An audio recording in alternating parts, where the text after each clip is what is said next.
Irmãos, ainda em pé, vamos abrir a palavra do Senhor no Evangelho de Lucas, capítulo 9.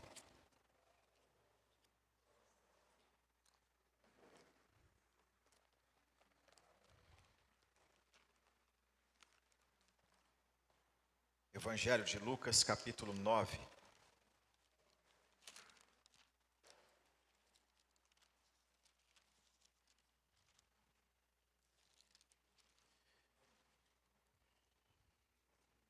Vamos ler a partir do verso 28.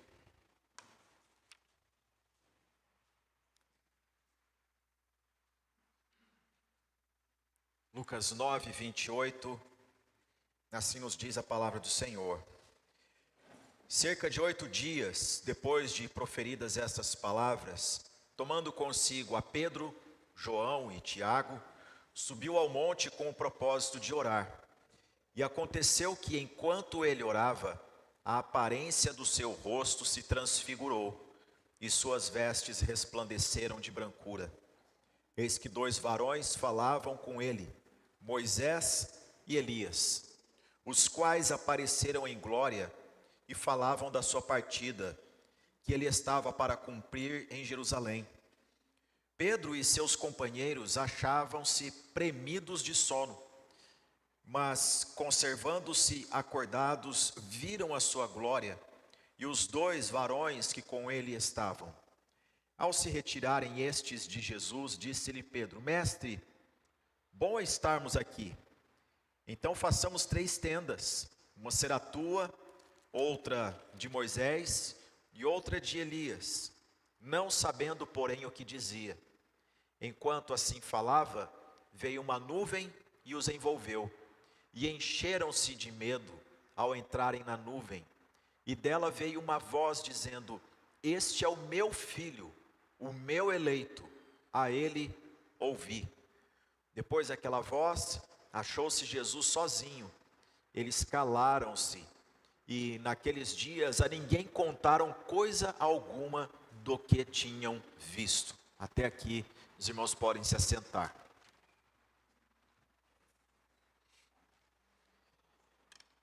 Estamos meditando a história de Jesus. E quão especial é para os discípulos de Jesus conhecerem a história do seu Senhor e Salvador. Seria muito difícil se nós, como discípulos de Jesus, não tivéssemos interesse em meditar na história do nosso Salvador e, em lugar da história do Senhor, a gente desejasse estudar qualquer outra coisa.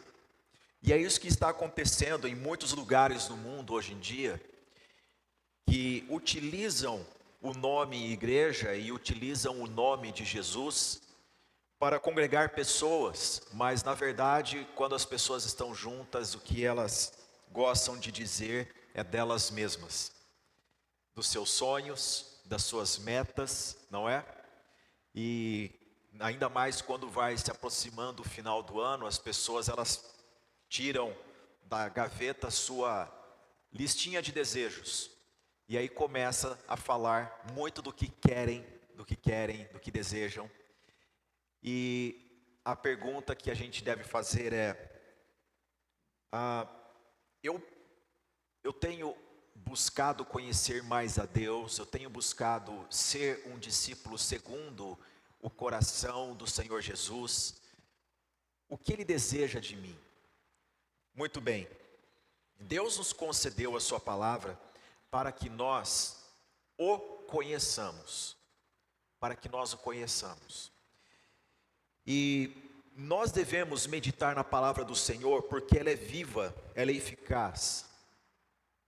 E uma das razões que faz com que um discípulo medite na palavra do Senhor é saber isto. Jesus meditava na palavra do Senhor. Jesus lia a Bíblia. Jesus ensinava a Bíblia. E Jesus, quando ressuscitou dentre os mortos, ele utilizou da Bíblia para falar com os seus discípulos. Lembramos disso no capítulo 24 de Lucas, quando Jesus aparece aos 2 discípulos no caminho de Emaús. Lucas diz que ele, discorrendo desde os profetas, desde Moisés e os profetas, relatou tudo o que dizia a seu respeito. Acontece que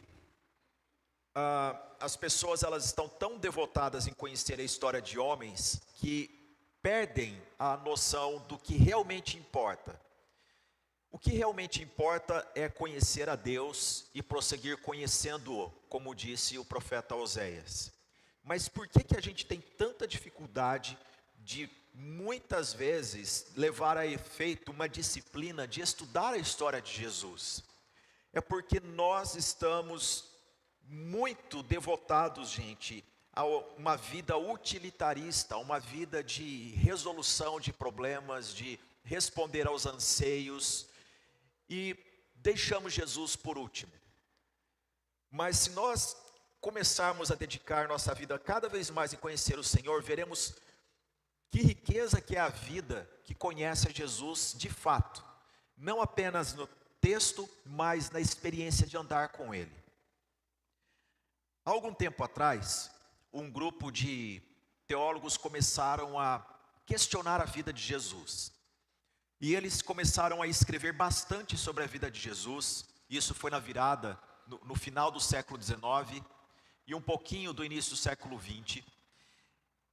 Um deles, muito conhecido, chamado Albert Schweitzer, dizia que é importante estudar a vida de Jesus, mas não apenas pelo que a palavra de Deus diz, pelos evangelhos.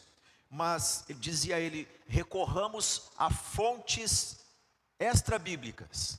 Então nós temos autores, historiadores dos tempos antigos, contemporâneos a Jesus e aos apóstolos, que disseram dele. Então vamos a esses manuscritos, vamos a esses outros historiadores.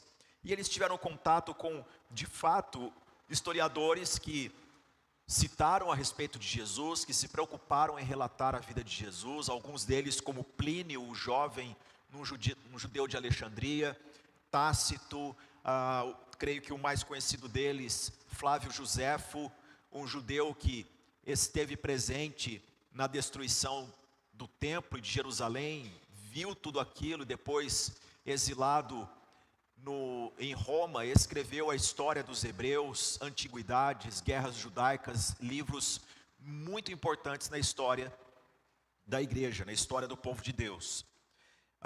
Todavia, esta primeira onda de estudo da história de Jesus, ela não foi tão satisfatória, pelo seguinte motivo: porque as pessoas, elas tinham ansiedade de saber o que era dito de Jesus fora da palavra de Deus, e elas deixaram uma coisa muito importante, deliberadamente decidiram assim: não vamos nos ater na questão dos milagres, porque isto faz com que a gente se detenha em muitas impressões que os primeiros cristãos tinham, e a gente deixa a história de fato de lado.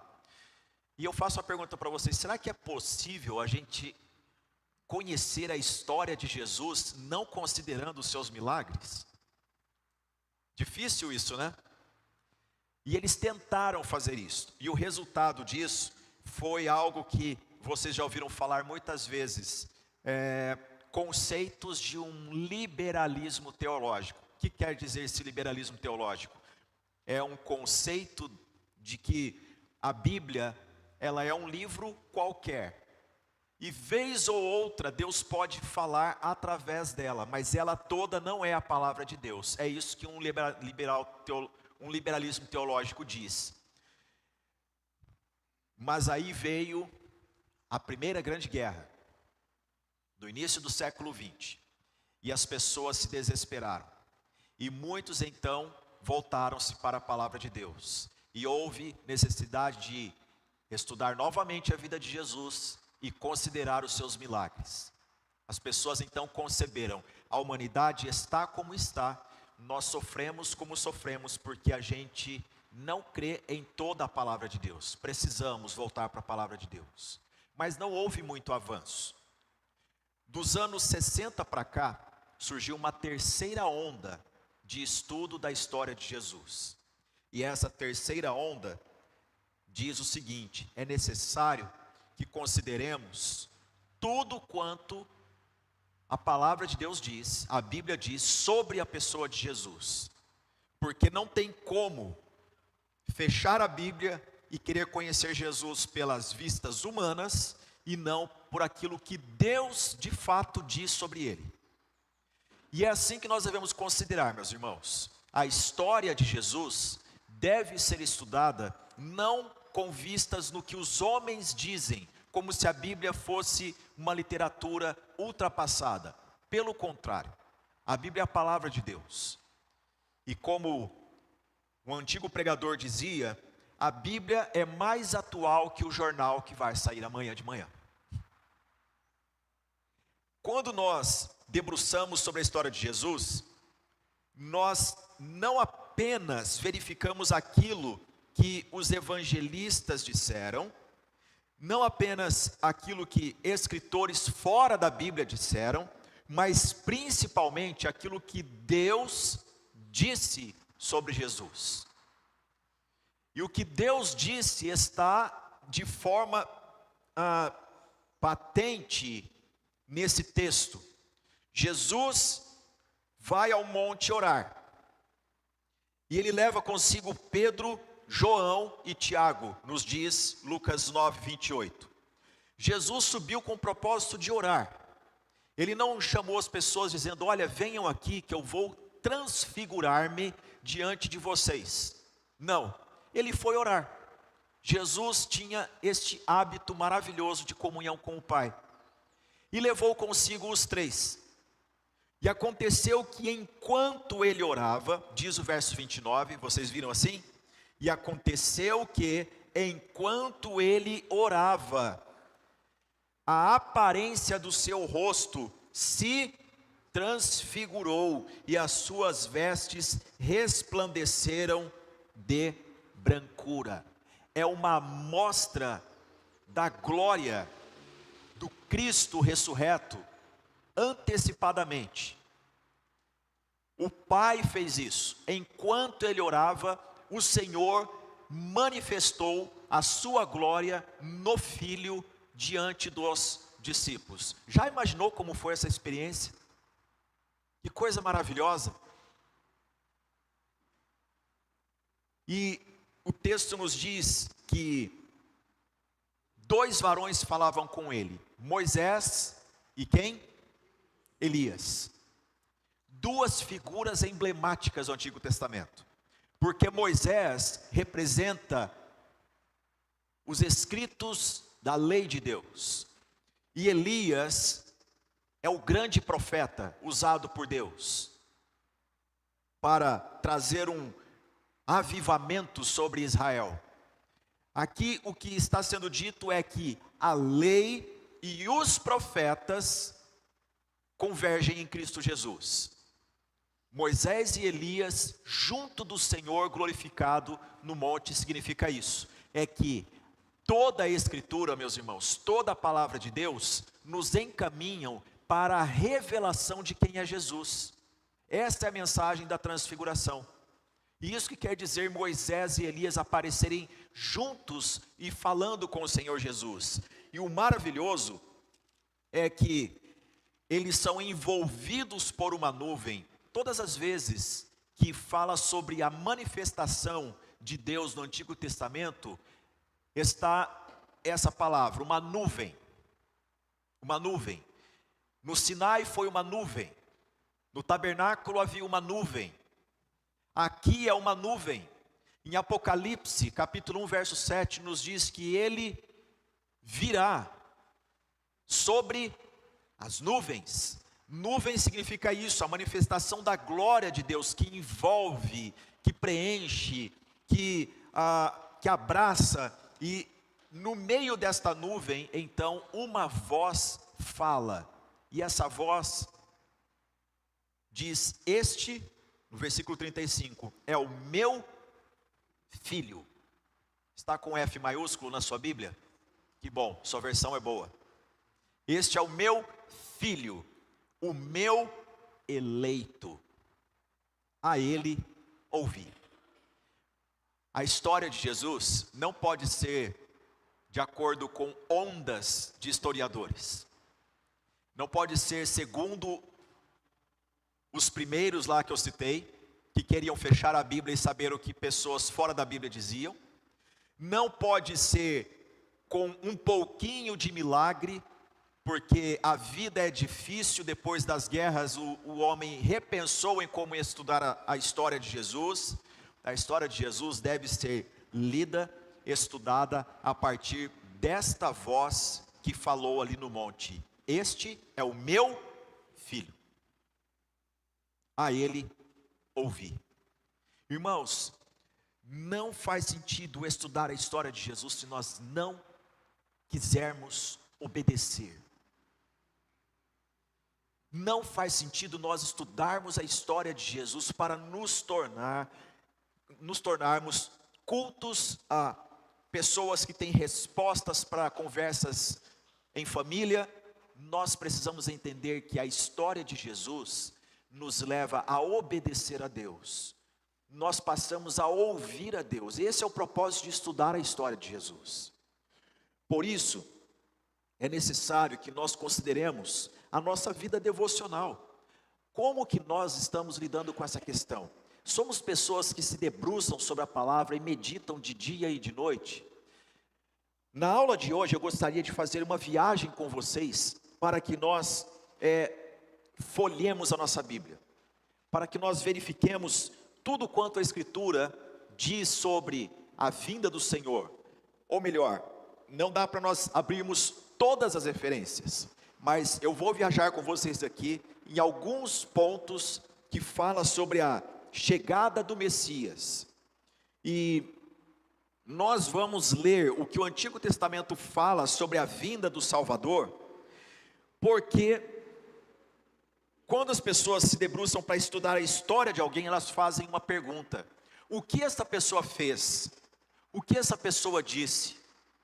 O que gravaram do que ela disse, do que ela fez? Qual foi a contribuição dela para a humanidade? E a partir disso, então, faz-se uma escala de importância.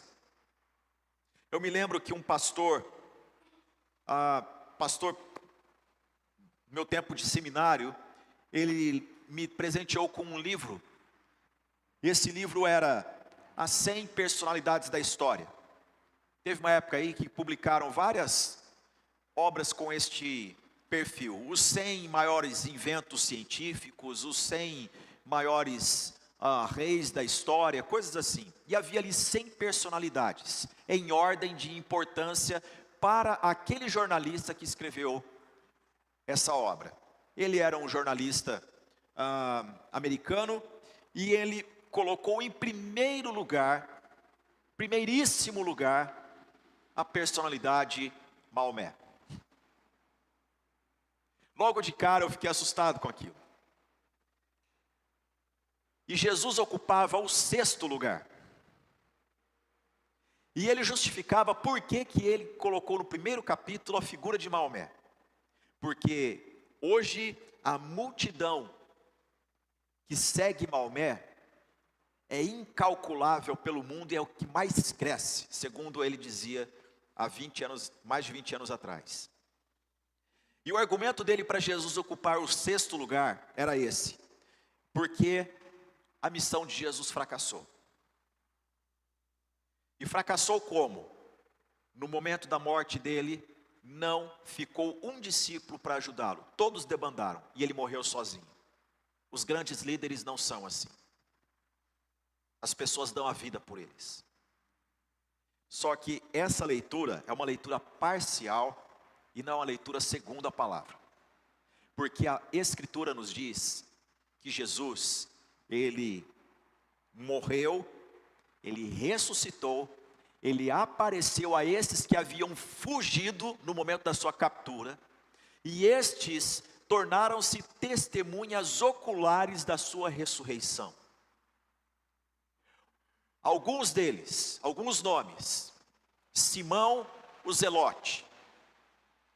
Se os historiadores estiverem corretos, este homem, ele saiu de Jerusalém e morreu na região da Grã-Bretanha. atual Inglaterra. Perto? Não, muito longe, aos confins da terra, literalmente. Tomé e Bartolomeu tomaram o rumo da Índia. A cidade de Kerala, na Índia, é onde encontra-se um monumento que é atribuído ao sepultamento de Tomé. Ali está a sepultura de Tomé e muitas pessoas viajam até aquele recinto para conhecer. Mateus morreu na Etiópia, que está depois do Egito, descendo da terra prometida para a África, Egito, e abaixo está a Etiópia. Essas pessoas foram aos rincões do mundo para dizer que Jesus ressuscitou dentre os mortos. E dificilmente alguém paga um alto preço por uma mentira. Mas pela verdade, pessoas estão dispostas a entrar para a história como pessoas que afirmaram. Nenhum deles morreu de morte natural, exceto João. Mas mesmo assim ele foi martirizado. Diz os historiadores que ele chegou a ganhar um banho de óleo quente para se dissolver diante das pessoas por ser testemunha ocular da ressurreição de Jesus. Mas aquele óleo, quando veio sobre ele, foi como uma água morna, e as pessoas viram um grande milagre diante dos seus olhos. E então ele foi afastado para a ilha de Pátimos. Esses homens morreram de forma brutal, sofreram, porque eles viram Jesus vivo dentre os mortos. Agora, o interessante, gente, da história de Jesus, é que ele não entra na história só pela opinião de algumas pessoas ou muitas pessoas, do que ele tornou-se depois que ele partiu. Jesus, ele é o eixo central da história, por aquilo que foi dito dele antes dele chegar. E é essa que faz a grande distinção na história. Todos os homens entram para a história depois que morrem, pelo que disseram e pelo que fizeram. Jesus entra para a história por aquilo que foi dito dele antes dele chegar, durante a presença dele e depois ele ter partido. Ele é o único na face da terra que tem este lugar no pódio na história.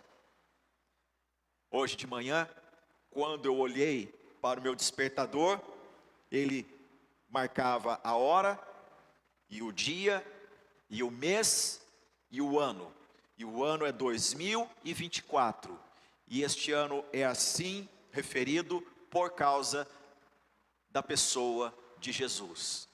Antes dele e depois dele. Mesmo que as pessoas queiram tirar o AC, DC da história e trocar por AEC, antes da era comum, ao invés de antes de Cristo, elas terão um trabalho hercúleo, mas jamais vão tirar isso da história. Esta pessoa marcou profundamente a história da humanidade. Nenhum outro ocupou esse lugar. E por quê? Porque é a única pessoa que o Pai disse: este é o meu filho, a ele ouvi.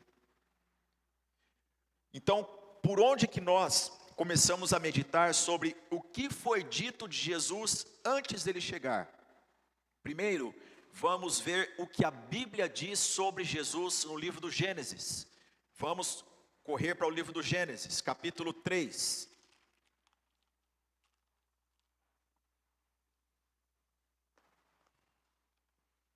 Gênesis capítulo 3 narra a história da queda. Não é mito, não é poesia, é fato, é um fato histórico isso. Que o homem e a mulher, no jardim, ouviram a sugestão de Satanás, que usava a serpente, e comeram do fruto que lhes era proibido. Eles não eram pessoas desprovidas de raciocínio, pelo contrário, pessoas perfeitas que Deus fez à sua imagem e semelhança, dotadas de uma inteligência, de um raciocínio pleno, puro, sem pecado, mas deliberadamente ouviram a sugestão de Satanás e rebelar-se contra o Senhor Criador, e assim comeram do fruto. E o Senhor então, vindo ao encontro do homem, pronuncia o que aconteceria de fato com eles por terem comido do fruto. Mas não foi apenas castigo sobre o homem e sobre a mulher, também houve uma palavra contra o inimigo das nossas almas que havia os tentado naquele instante. E no versículo 15, nós temos esse versículo emblemático que diz: porém, inimizade entre ti e a mulher. É o Senhor falando com a serpente, uma declaração de tabela para Satanás: entre a tua descendência e o seu descendente. Na sua Bíblia está no singular ou no plural? É os seus.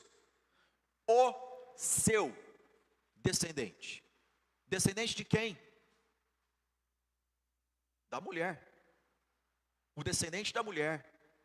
Este te ferirá a cabeça, e tu lhe ferirás o calcanhar. É a primeira vez na Escritura que é pronunciada a vinda do Senhor Jesus. É o que nós chamamos de proto-evangelho. É o evangelho antes do evangelho escrito. Esta comunicação se dá no livro do Gênesis, capítulo 3, versículo 15. Deus assegura que um descendente da mulher esmagaria a cabeça do diabo. E quando nós lemos 1 João, João enfatiza: para isto se manifestou o Filho de Deus, para destruir as obras do diabo. Quem destrói, meus irmãos, cabalmente as obras do diabo, não são homens, não são igrejas, é o Senhor Jesus. E uma vida vitoriosa contra as obras das trevas é uma vida entregue ao senhorio de Cristo.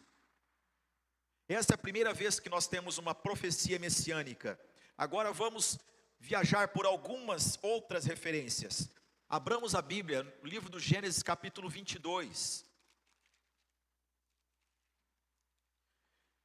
Lembrando que nós estamos verificando na Escritura o que foi dito de Jesus antes dele chegar. Antes dele chegar. Gênesis 22, verso 8. Respondeu Abraão: Deus proverá para si, meu filho, o cordeiro para o holocausto. E seguiam ambos juntos. Se você puder, grife isso na sua Bíblia. Deus proverá para si. Irmãos, todos os sacrifícios na Bíblia, todos os holocaustos feitos na Bíblia, tudo o mais é uma referência a essa declaração de que Deus, ele já de antemão tinha para si o cordeiro que tira o pecado do mundo. Apocalipse capítulo 13 nos diz isso, que Jesus, ele é o cordeiro de Deus imolado quando? Antes da fundação do mundo. É necessário que nós lembremos isso. Todos os sacrifícios só ganham significado porque eles apontam para esse sacrifício maior que Deus, em seu desígnio, planejou na história de entregar seu filho. Deus proverá para si, meu filho. É Abraão falando para Isaac, quando Deus pede que Abraão entregue seu único filho. Por mais que nós conheçamos isso, é importante a gente lembrar. Abraão sabia do que se tratava.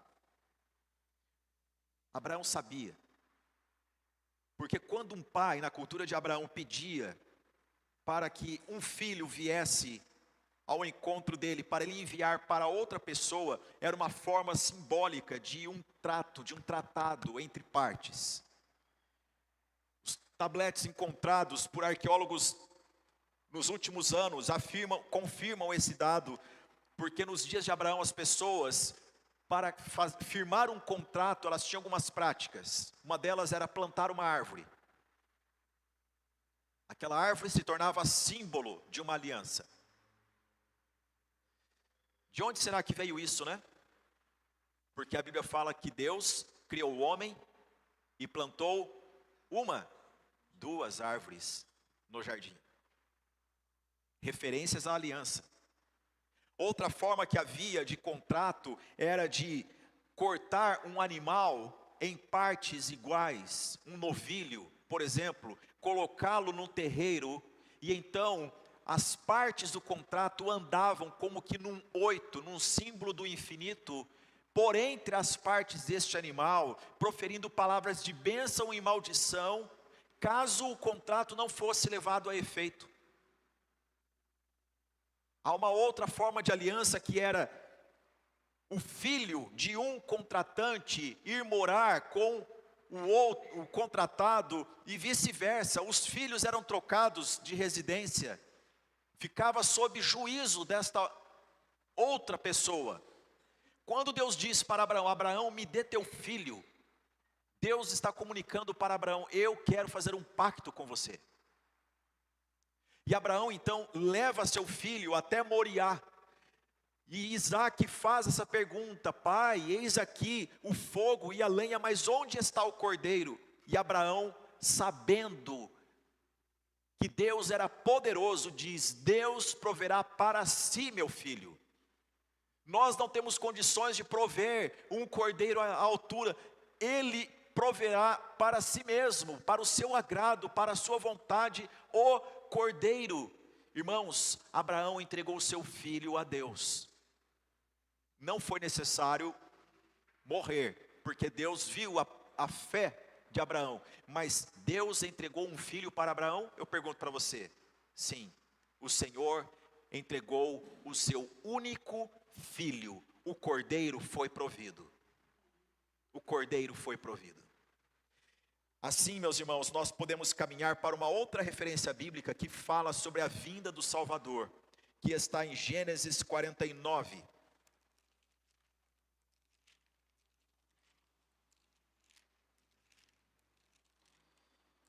Gênesis 49 é a bênção de Jacó sobre os seus filhos, antes dele partir. Ele abençoa cada um dos seus filhos, os clãs das tribos de Israel,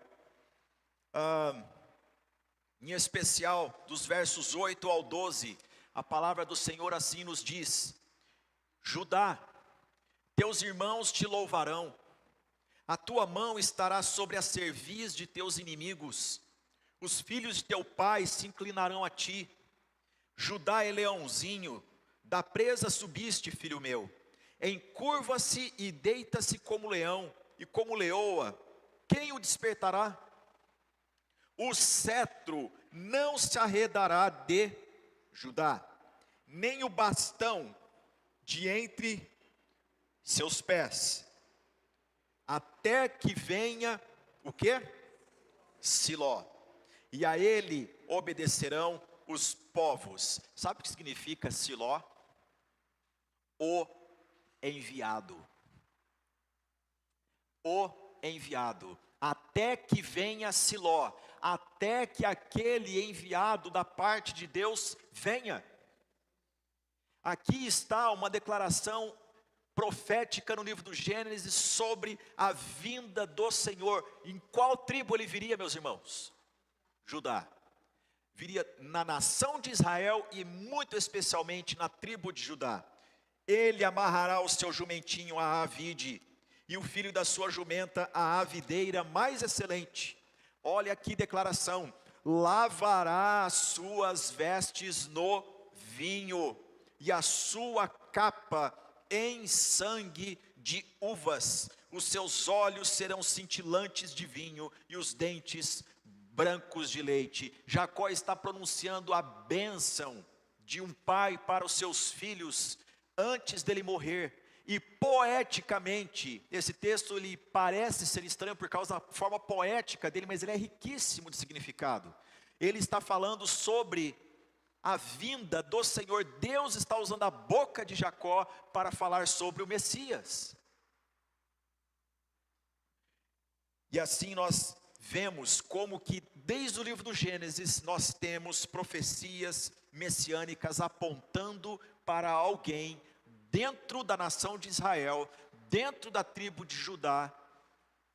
E quão específicas são essas profecias? Agora, eu convido você a ir comigo no livro de Deuteronômio, capítulo 18. Deuteronômio, capítulo 18, versos 15 e 18.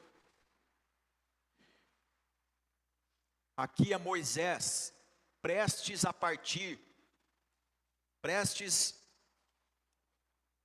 ao Senhor recolher Moisés. Ele está na divisa da terra prometida e reúne todo Israel e lê novamente a lei de Deus. E o povo concorda, diz amém novamente para a lei de Deus, como havia feito lá no Sinai. Agora são os filhos daqueles que passaram pelo Sinai. Deuteronômio é o livro da lembrança da lei. E nessa lembrança da lei, Moisés diz no capítulo 18, versículo 15: o Senhor, teu Deus, te suscitará um profeta do meio de ti, de teus irmãos, semelhante a mim, a ele ouvirás. Olha só o versículo 18: suscitar-lhes-ei um profeta do meio de seus irmãos, semelhante a ti, em cuja boca porei as minhas palavras, e ele lhes falará tudo o que eu lhe ordenar. Que coisa maravilhosa! Deus então escolheu ao povo de Israel, escolheu da tribo de Judá, e agora ele fala por boca de Moisés, que enviaria o seu escolhido, e ele seria profeta tal como Moisés. Por que tal como Moisés? Porque Moisés falava face a face com o Senhor, e Moisés ensinava a lei de Deus ao povo, ensinava ao povo a temer a Deus. Então um leitor do Antigo Testamento dizia: o enviado da parte de Deus será alguém que vai nos ensinar a palavra do Senhor. Será alguém que vai ensinar a palavra do Senhor a nós. Ele virá da tribo de Judá. Ele virá para nos ensinar, tal como Deus enviou Moisés um dia. Agora eu convido você a darmos um salto e nós vamos até o segundo livro de Samuel. Segundo Samuel, capítulo 7. Há muitas outras referências, mas eu estou aqui firmado em algumas chave para que nós venhamos a refletir sobre cada uma delas. Segundo Samuel capítulo 7, verso 12 e verso 16. Diz assim: quando teus dias se cumprirem e descansares com teus pais, então farei levantar depois de ti o teu descendente, que procederá de ti, e estabelecerei o seu reino. Verso 16. Porém a tua casa e o teu reino serão firmados para sempre diante de ti. Teu trono será estabelecido para sempre. É maravilhosa essa passagem, porque Davi, após assumir o trono de Israel, ter unificado as tribos num único reino, por obra de Deus, Davi, ele chama o profeta Natã e revela a Natã o desejo que ele tem. Diz Natã: eu habito em casa, a arca do Senhor, símbolo da nossa aliança com Deus, está numa tenda, e eu estou com um grande desejo de construir um edifício para abrigar a arca do Senhor e o culto ao Senhor Deus, agora que estamos estabelecidos na terra que o Senhor Deus nos deu. Natã diz: Davi, faça segundo está no seu coração. Mas em seguida Deus fala com Natã: volte e entregue o meu recado para Davi. E que recado?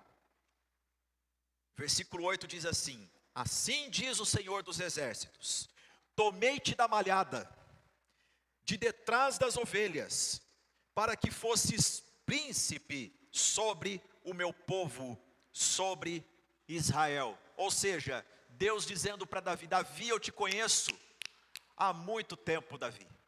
Eu sei o que vai no seu coração. Eu vi você por detrás da malhada, quando teu pai, seus irmãos, não se importavam, eu me importava contigo, Davi. Agora, Davi, saiba, você deseja construir para mim casa, e eu não pedi isso, Davi. Não é você que faz uma casa para mim, Davi, sou eu que faço para você. E por casa é um sentido real, como de dinastia. Deus planta no coração do Davi esse desejo, para que ele fale publicamente, e a palavra de Deus vem em seguida comunicando o propósito de Deus através de Davi. Davi, eu farei uma casa real a partir de você. O teu descendente se assentará no teu trono, Davi. Quando você for aos seus pais, haverá um descendente teu reinando, Davi. E Davi, o teu trono vai durar para sempre. Para sempre. Irmãos, Davi morreu. Em seguida, quem foi que edificou o templo, a casa ao Senhor? Salomão. Mas infelizmente, a palavra do Senhor nos ensina que Salomão tomou diversas esposas para si. E elas corromperam o coração de Salomão. E ele se desviou dos caminhos do Senhor. Consequência disso, foi que o filho de Salomão, quando subiu ao trono e assentou-se no trono físico, que foi de Davi, que foi de Salomão, Roboão era o seu nome, ele desprezou o conselho dos anciãos, e dividiu o reino em duas partes, reino do norte, 10 tribos, com capital em Samaria, reino do sul, 2 tribos, Benjamim e Judá, capital em Jerusalém. E por causa do pecado que foi se avolumando dos reis para com o povo, o resultado disso foi exílio. E aí? E o trono de Davi? Para onde que foi? Foi para a Síria? Foi para a Babilônia? Foi para perto? Foi para longe?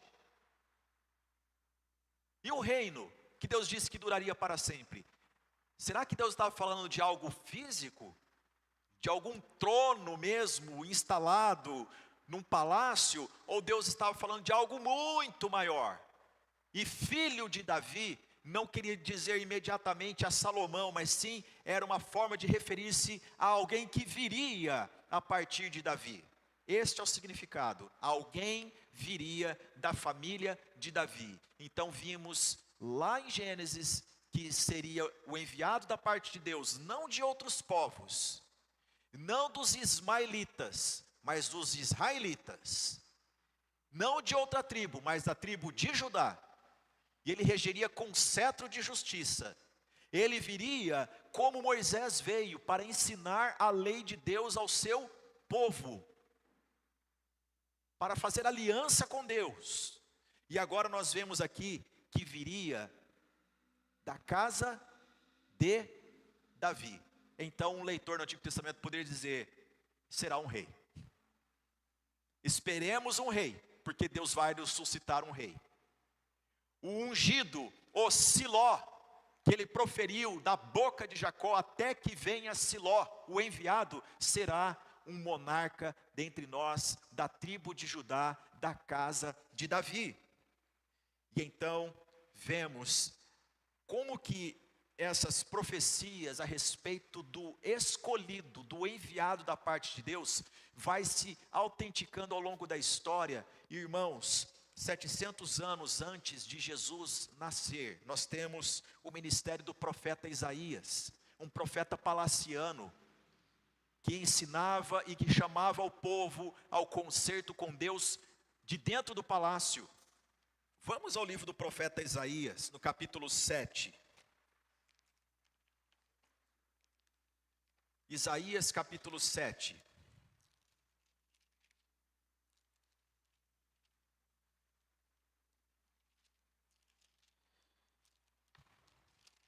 Versículo de número 14. Que texto é este? Isaías 7,14 diz assim: portanto, o Senhor mesmo vos dará um sinal. 2 pontos. Eis que a virgem conceberá e dará à luz um filho, e lhe chamará o quê? Emanuel. Que sinal? O profeta Isaías escreve de que Deus enviaria aquele prometido, e ele viria de uma forma miraculosa. Uma virgem conceberia. E por isso, seu nome seria Emanuel, que significa Deus conosco. Deus conosco. Irmãos, isso é maravilhoso, porque os povos vizinhos a Israel, todos eles tinham mitos sobre seus deuses. E na antiguidade, muitos povos falavam sobre aparições. É claro que não existiam, mas o mito era assim: para justificar os mistérios da vida, as pessoas então criavam mitos. E muitos povos falavam de personalidades do panteão pagão que visitavam um homem, visitavam uma mulher, mas não ficava na história. A Bíblia é o único livro que fala para nós coisas tão importantes como esta, que Deus, irmãos, a Bíblia é o único livro, guarde isso, que fala que o Deus Criador do universo, aquele que o universo não o contém, aquele que é maior que todas as coisas, aquele que preenche todas as coisas, decidiu fazer aliança com um homem pecador. Todos os povos e culturas diziam: seja bonzinho, e então você terá recompensa. A Bíblia é o único livro que fala que Deus conhece o que há no coração do homem e decidiu tratar o homem de dentro para fora. Eu vou purificar vocês, e eu vou fazer isto de tal forma que eu vou trocar o coração de vocês, tirar o coração de pedra, colocar um coração sensível de carne, e escrever a minha lei no seu coração, para que você se lembre de mim. Não haverá necessidade de alguém chamar a atenção de outrem, porque o Espírito há de conduzir todo aquele que é do Senhor. Ouvirás uma voz por detrás de ti, dizendo: este é o caminho, andai por ele. Isaías é quem profetiza isso. E olhe só, que sinal é esse? Uma virgem conceberá, dará à luz um filho, e o nome deste filho será Deus conosco. Então os israelitas liam esse texto, eu me arrepio de pensar, como seria essa experiência, como foi para eles. Deus nos visitará, Deus virá para estar conosco. O que te lembra isso? Você se lembra que quando Deus ordenou para Moisés a construção do tabernáculo, qual era o desejo dele? Habitar no meio do povo. A tenda do tabernáculo ficava no centro do acampamento de Israel. As tribos, todas elas tinham o seu lugar a partir do tabernáculo. Uma ficava atrás, uma na parte oriental, outra na parte ocidental, ou os levitas na frente. Cada um tinha uma importância na localidade. Quando a nuvem ou a coluna de fogo se levantava, todos então marchavam ordenadamente a partir desta referência. O tabernáculo de Deus significa que Deus deseja habitar no meio do seu povo. E agora o recado vem pela boca de Isaías: Deus, sim, estará conosco. Como que era essa expectativa? Como que era esperar esse Deus conosco? Isaías capítulo 9, versos 1 ao 7, diz assim: mas para a terra que estava aflita, não continuará a obscuridade, Deus, nos primeiros tempos, tornou desprezível a terra de Zebulon e a terra de Naftali, mas nos últimos tornará glorioso o caminho do mar, além do Jordão, Galiléia dos gentios. O povo que andava em trevas viu grande luz, e aos que viviam na região da sombra da morte, resplandeceu-lhes a luz. Tens multiplicado este povo, a alegria lhe aumentaste, alegram-se eles diante de ti, como se alegram na ceifa, e como exultam quando repartem os despojos, porque tu quebraste o jugo que pesava sobre eles, a vara que lhes feria os ombros, e o cetro do seu opressor, como no dia dos midianitas. Porque toda bota com que anda o guerreiro no tumulto da batalha, e toda a veste revolvida em sangue, serão queimadas, servirão de pasto ao fogo, porque um menino nos nasceu, um filho se nos deu, o governo está sobre os seus ombros, e o seu nome será Maravilhoso Conselheiro, Deus Forte, Pai da Eternidade, Príncipe da Paz.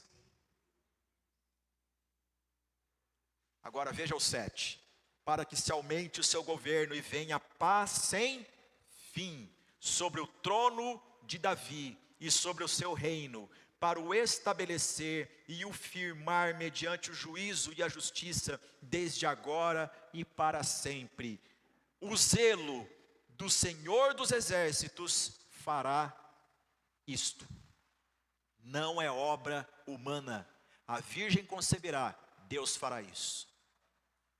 E agora vem o recado: é um menino que nascerá. E ele nascerá para cumprir aquela profecia que Deus disse a Davi: o teu trono, Davi, durará para sempre. De ti virá o teu descendente. Como que isso vai acontecer? Virgem conceber, o zelo do Senhor fará tudo isto. Fará tudo isto. Agora, quando a gente continua lendo o livro do profeta Isaías, tendo essa expectativa de alguém que viria da tribo de Judá, da linhagem de Davi, um menino, Isaías capítulo 53 nos diz sobre o que ele faria e como as pessoas o tratariam. Será que ele seria aceito por todos? Será que as pessoas olhando para ele diriam: este era o rei que eu esperava? Não, ele é o servo sofredor. E por que isso? Porque Deus o enviou para destruir as obras do diabo. Deus o enviou para receber na sua carne o castigo da ira de Deus.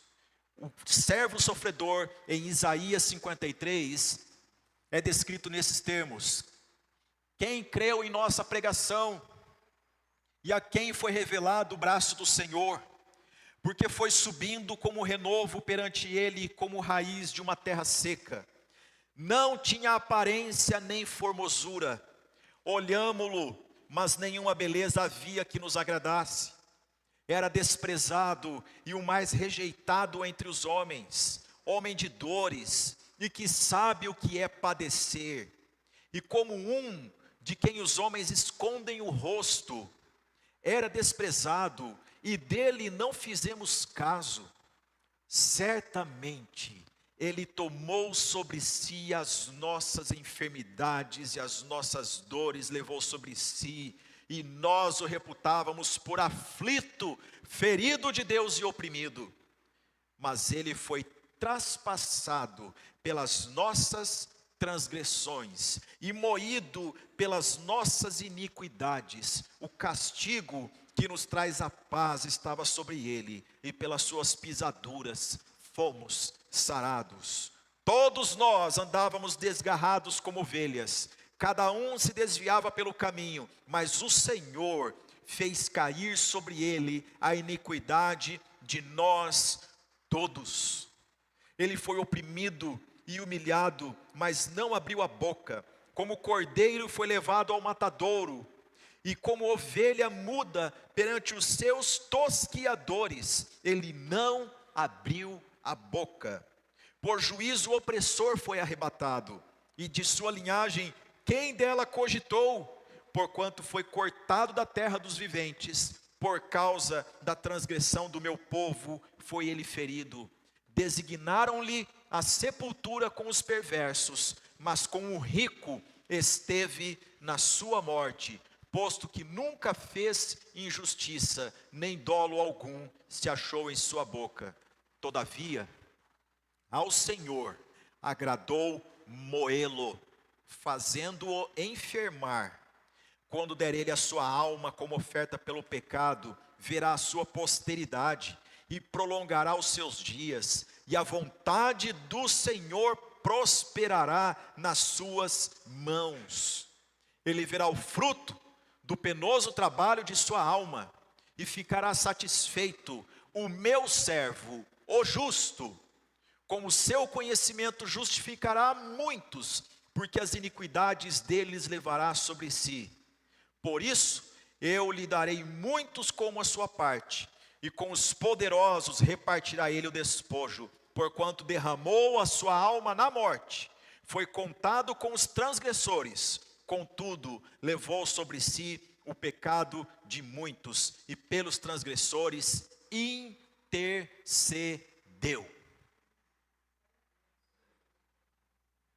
Você se lembra que naquele dia, quando o céu se tornava escuro, quando a terra tremia, quando homens zombavam,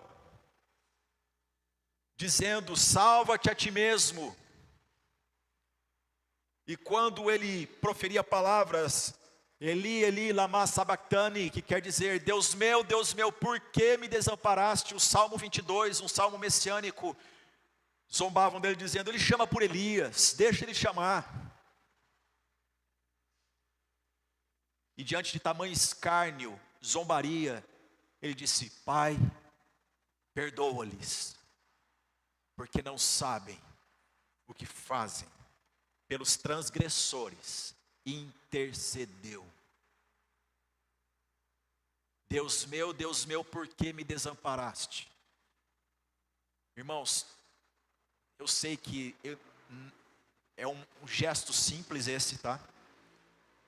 Mas é o máximo que eu posso ir quando eu me emociono com esse texto. Porque Deus é justo, justo, justo, santo, santo, santo. No momento em que Deus derramou o cálice da sua ira sobre nós, no momento em que Deus derramou o cálice da sua ira, quem estava no meu e no seu lugar para receber isso sobre si era o Filho. Por isso o Pai vira o rosto e ele diz: Deus meu, por que eu estou sozinho assim? Por quê? Olha, ninguém no universo sentiu o que ele sentiu. O desamparo total do Pai, porque ele tomou sobre si os nossos pecados. É por isso que quem conhece a história de Jesus não vive uma religião, vive gratidão, vive amor profundo por Deus, agarra-se a Ele com amor e vive todo dia dizendo: que darei ao Senhor pelos benefícios que Ele me tem feito? Que darei ao Senhor? Que darei? Não mereço, nasci em pecado, como Davi disse no Salmo 51, em pecado me concebeu minha mãe. Eu, merecedor de toda a ira de Deus, Deus enviou o seu Filho para tomar o meu e o seu lugar, quando o cálice da ira de Deus foi derramado. Essa profecia se cumpriu? Sim. Sim. Lembrando Todos os homens grandes da história entram para a história por aquilo que os homens dizem dele após ele. Nós estamos vendo tudo quanto é dito de Jesus antes dele vir. Antes dele vir. Antes dele chegar. Ele viria do povo de Israel, da tribo de Judá, da casa de Davi. Ele ensinaria o povo a temer ao Senhor, como Moisés fez. Ele seria um menino concebido por uma virgem. Governaria o povo de Deus. Quebraria o jugo que oprime o povo de Deus. Mas ele também seria o servo sofredor de Deus. O cordeiro que Abraão disse: Deus proverá para si. Deus proveu. O cordeiro tomou o meu e o seu lugar. E assim nós vamos a outros profetas que continuam a relatar quem é ele e como ele viria. Vamos até Jeremias, capítulo 33.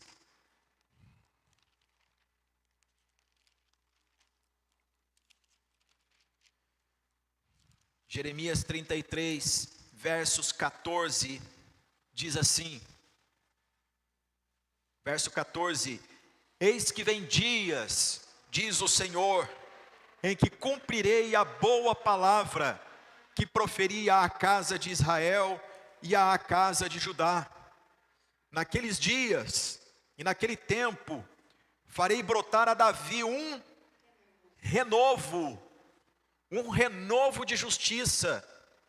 Ele executará juízo e justiça na terra. Naqueles dias Judá será salvo e Jerusalém habitará seguramente. Ela será chamada Senhor, justiça nossa. Veja o verso 20. Assim diz o Senhor: se puderdes invalidar a minha aliança com o dia e a minha aliança com a noite, de tal modo que não haja nem dia nem noite a seu tempo, poder-se-á também invalidar a minha aliança com Davi, meu servo, para que não tenha filho que reine no seu trono, como também com os levitas, sacerdotes, meus ministros. Verso 25: se a minha aliança com o dia e com a noite não permanecer, e eu não mantiver as leis fixas do céu e da terra. Irmãos, aqui está uma impossibilidade para nós. Quem pode invalidar essas leis? Os homens avançam na ciência, e para favorecer o cultivo, a agricultura, há até manobras que fazem no espaço, pulverizando nuvens e tudo mais, para que chova. Li um artigo sobre isso há pouco tempo. Mas mesmo assim é incerto. É o mais longe que o homem pode chegar. Agora, mudar leis da física, jamais. E Deus diz: é imutável isso, não é? Pois é, isso manifesta também o caráter da minha aliança. Se puderem invalidar isso, também poderia não haver o cumprimento da minha promessa a Davi, mas não é isso. A minha promessa se cumprirá. E Deus diz isso por boca de Jeremias, quase 700 anos antes de Jesus vir. Agora vamos ver um outro profeta, Ezequiel, capítulo 34.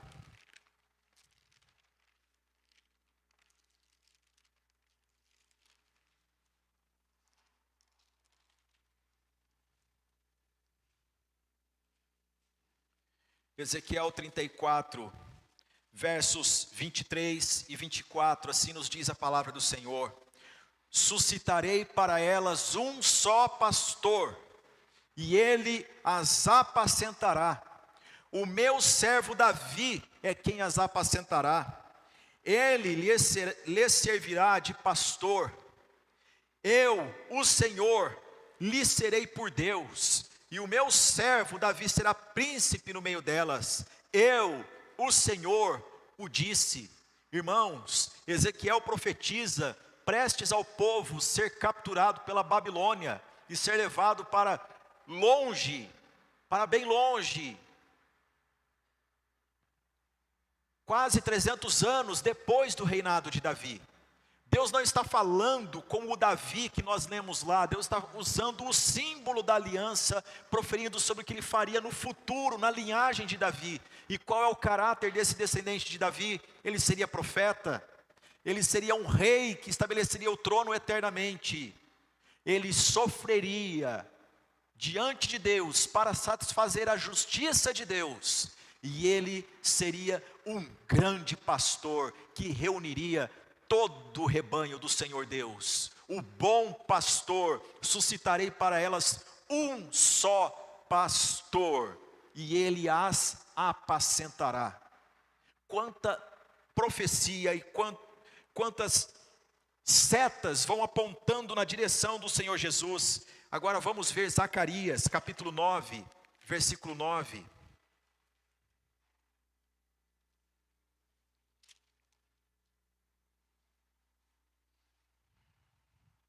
Zacarias 9, 9, diz assim: alegra-te muito, ó filha de Sião, exulta, ó filha de Jerusalém, eis aí te vem o teu rei, justo e salvador, humilde, montado em jumento, num jumentinho, cria de jumento.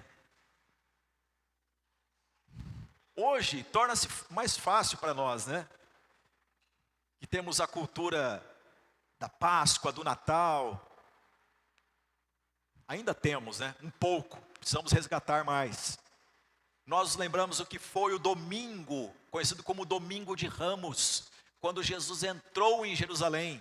Ele enviou os seus discípulos antes, com esta ordem: vão antes de mim, e vocês vão encontrar um jumentinho, cria, traga para mim. E se perguntarem para vocês, o que vocês estão fazendo tomando este animal, diga que é para o Senhor, tá? E os discípulos vão. No momento que eles desatam o animal, as pessoas perguntam: ei, o que vocês estão fazendo? Eles dizem: o Senhor está ordenando que levemos esse jumento para ele.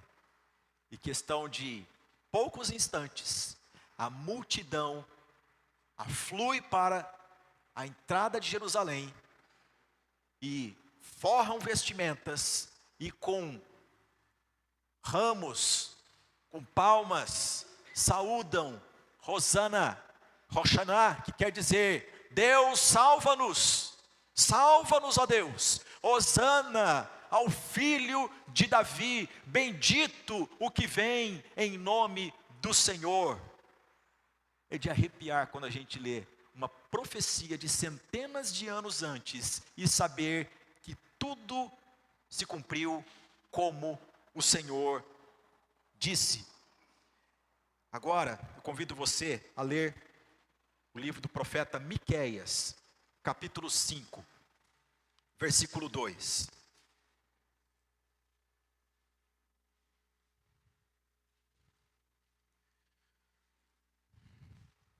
Um pouquinho antes de Zacarias, onde você estava,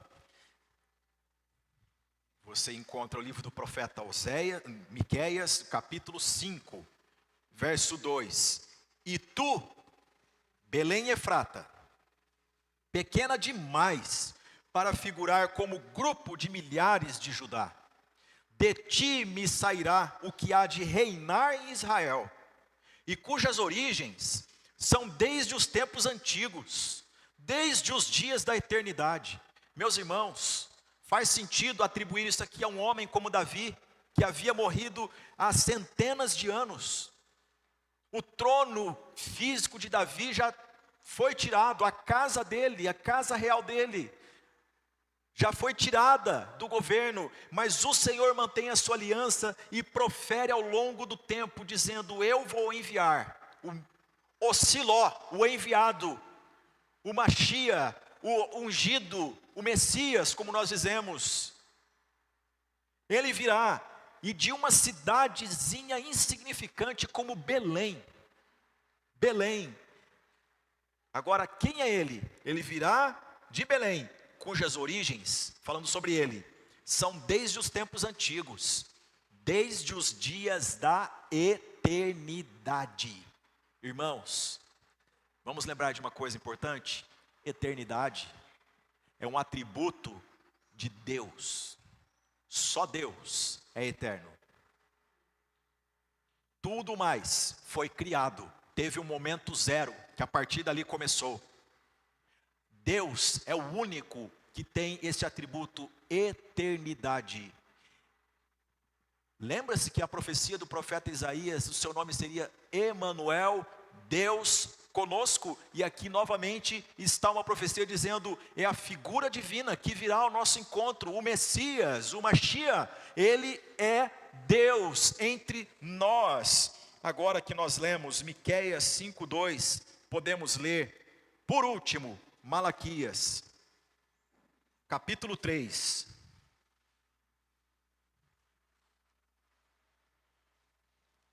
O último livro do Antigo Testamento, Malaquias, capítulo 3. Eis que eu envio o meu mensageiro, que preparará o caminho diante de mim. De repente, virá ao seu templo o Senhor, a quem vós buscais, o anjo da aliança, a quem vós desejais. Eis que ele vem, diz o Senhor dos exércitos.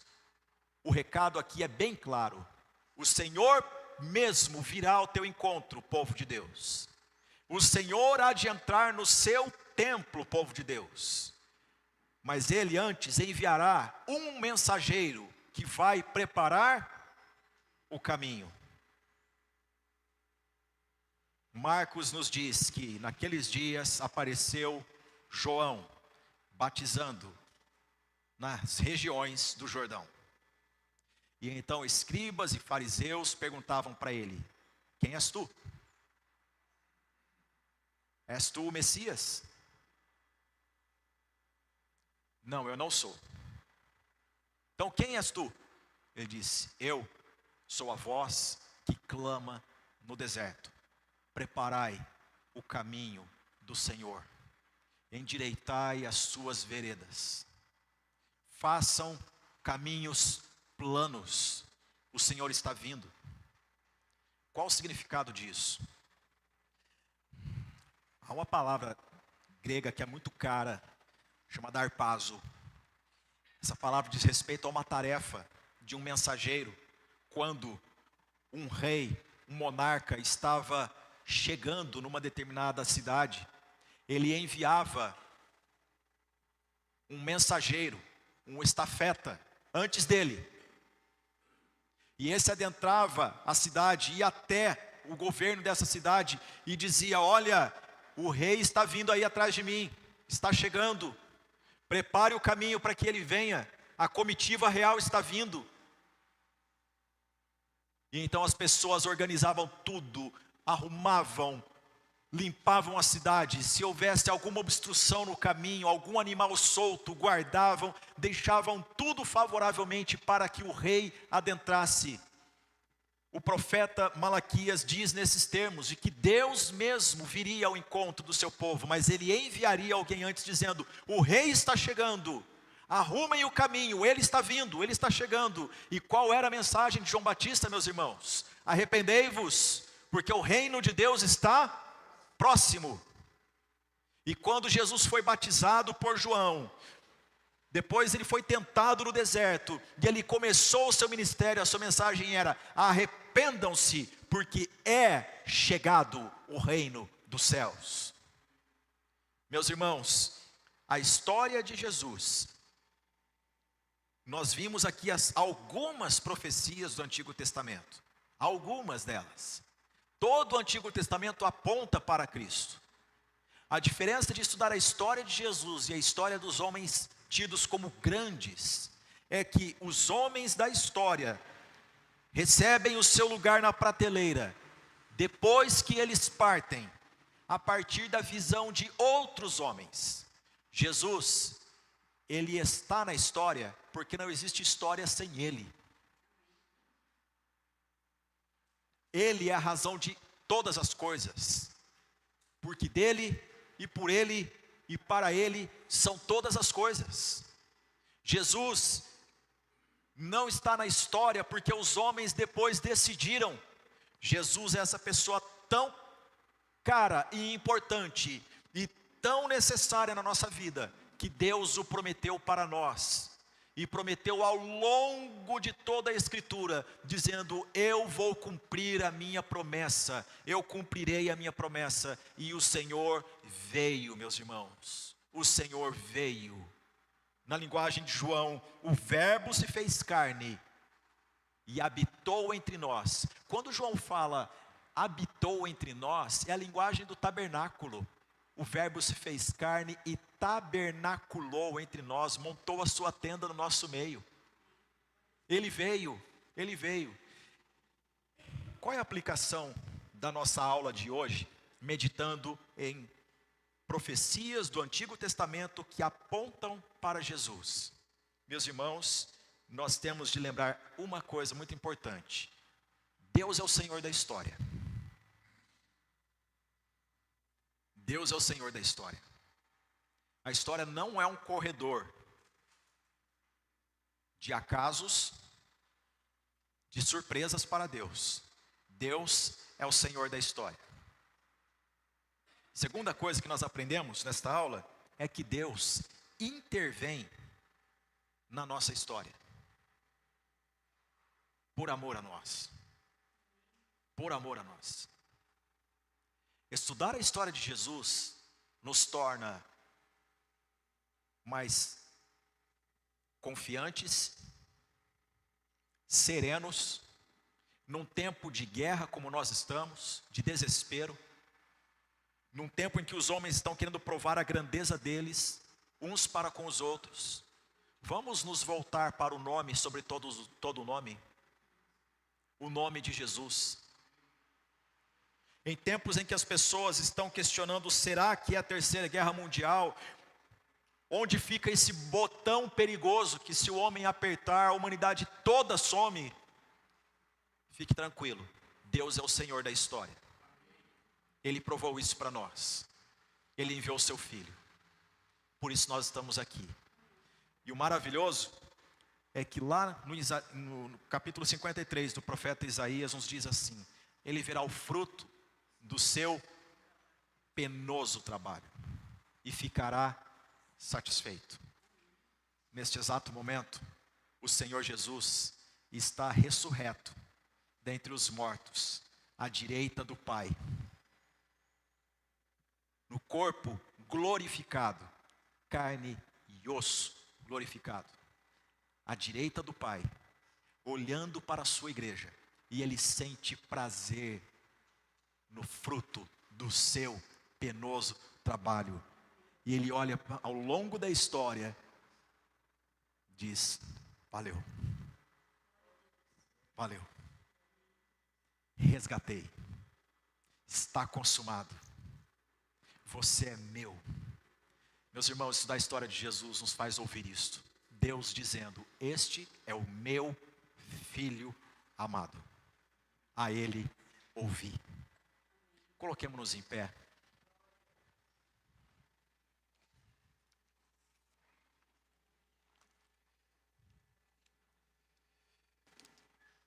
Eu lhe convido nesta manhã a curvar a sua fronte, fechar os seus olhos e a pensar nisso. Quanto de Jesus você conhece?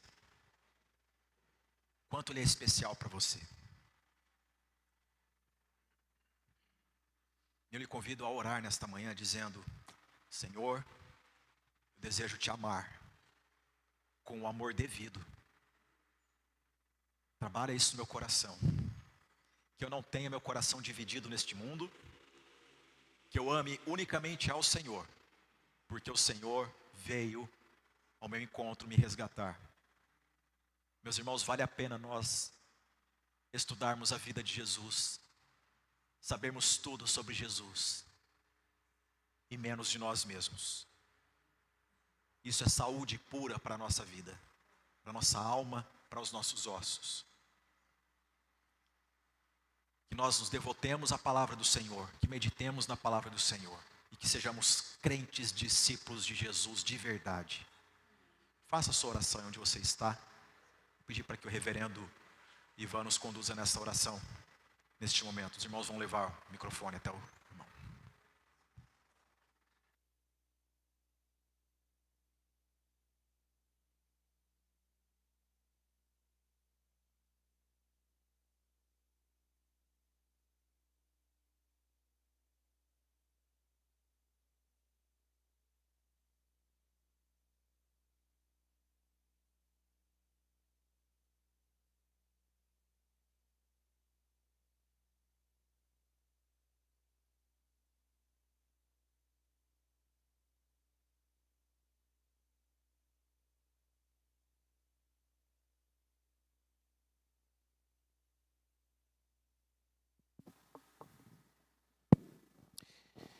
Bendito Senhor, nós acabamos de ouvir mais uma vez da bendita palavra do Senhor, reavivando nossas mentes, nosso coração, fazendo aquecer a nossa alma, olhando, ó Deus, para Jesus e a sua bendita e eterna história.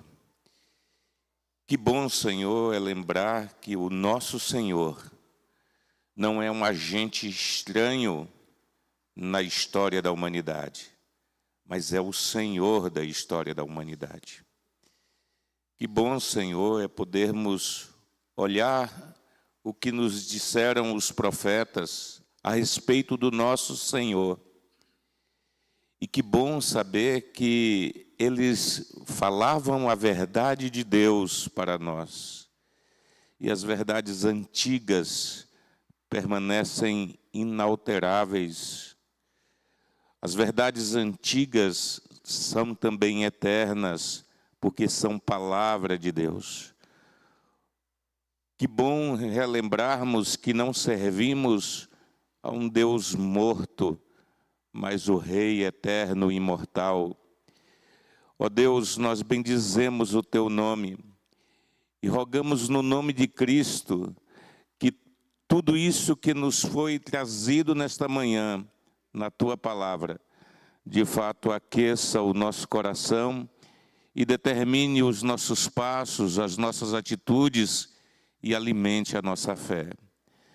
Dá-nos, ó Deus, também o desejo de cumprirmos a missão que o nosso Senhor deixou para nós, que é continuar a pregar as verdades eternas de Jesus a todos quantos, ó Deus, o Senhor nos mandar falar, para que a nossa vida reflita essa história de Cristo e que nós sejamos parecidos com Ele na proclamação do Evangelho.